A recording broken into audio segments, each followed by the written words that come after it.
बेंगलुरु दंगों को 48 घंटे बीत चुके हैं और धीरे धीरे अब यह साफ हो रहा है कि ये दंगे अचानक नहीं हुए थे, बल्कि पूरी योजना के साथ हुए थे।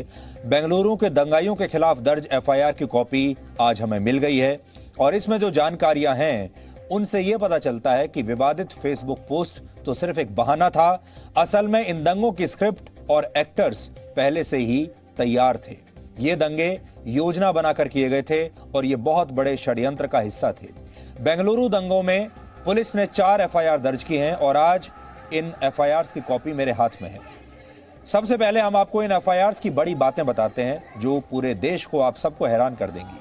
पहली बात यह कि बेंगलुरु के दंगाइयों ने वहां के 2 पुलिस थानों पर हमला करके पुलिस कर्मियों की हत्या करने का प्लान बनाया था। पुलिस कर्मियों की हत्या करना चाहते थे थाने में घुसकर। यह ठीक वैसा ही था जैसे कानपुर के बिकरू गांव में गैंगस्टर विकास दुबे ने, अब उसके गैंग ने 8 पुलिस कर्मियों की हत्या कर दी थी। लेकिन बेंगलुरु में कानपुर की तरह 8-10 अपराधी नहीं बल्कि हथियारों से लैस 800 दंगाई थे और अगर पुलिस वाले इनके हाथ लग जाते तो शायद किसी की जान नहीं बचती। यह बहुत बड़ी घटना हो जाती। मंगलवार की रात को हुए दंगे में बेंगलुरु के 60 से ज्यादा पुलिसकर्मी घायल हुए हैं। 60 दंगाइयों की भीड़ पुलिसकर्मियों के खिलाफ नारे लगा रही थी, उन्हें अपशब्द कह रही थी और दंगाइयों की अगुवाई कर रहे लोग भीड़ से यह कह रहे थे कि पुलिसकर्मियों को जान से मार दो, पुलिस वालों को छोड़ना मत। बेंगलुरु के दंगाई वहां की पुलिस के दुश्मन इसलिए बने क्योंकि दंगाई ये चाहते थे कि पुलिस विवादित फेसबुक पोस्ट के आरोपी को उन्हें सौंप दे। यानी ये सारे लोग कानून अपने हाथ में लेना चाहते थे। पुलिस ने फेसबुक पोस्ट लिखने वाले व्यक्ति को गिरफ्तार कर लिया था, लेकिन ये दंगाई चाहते थे कि गिरफ्तार किए गए व्यक्ति को इन्हें सौंप दिया जाए क्योंकि ये लोग अपना इंसाफ खुद करेंगे। यानी ये दंगाई फेसबुक पोस्ट करने वाले आरोपी की खुद अपने हाथों से हत्या करना चाहते थे क्योंकि ये किसी कानून को नहीं मानते, किसी पुलिस को नहीं मानते, देश की किसी अदालत को नहीं मानते। इनकी अदालत अपनी है, कानून अपना है और ये जैसे चाहेंगे वैसे इंसाफ करेंगे। यानी भारत का संविधान इन लोगों पर लागू नहीं होता।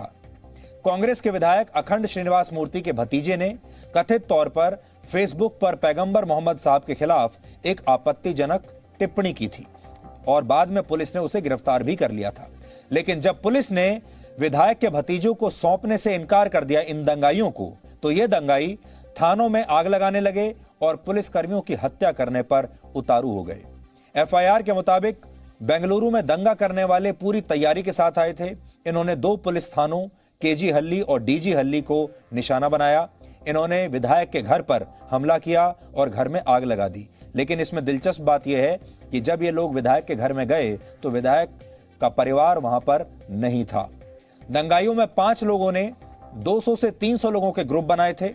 इनके हाथों में धारदार हथियार थे, ईंट पत्थर थी, बोतलें थीं, लोहे की रॉड्स और पेट्रोल बम थे।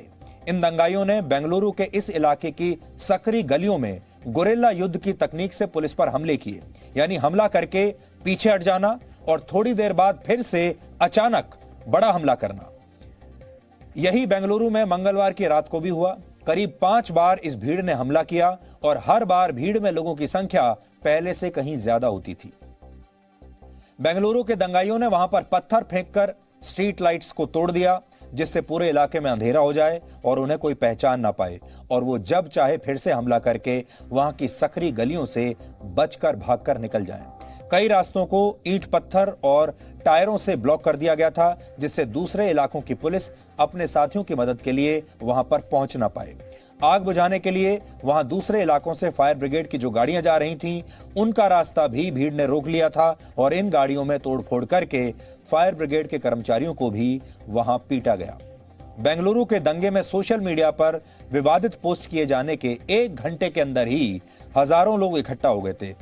सोचिए ये कैसी योजना थी कि इधर फेसबुक पर वो पोस्ट आया और 1 घंटे के अंदर हजारों लोग इकट्ठा हो गए।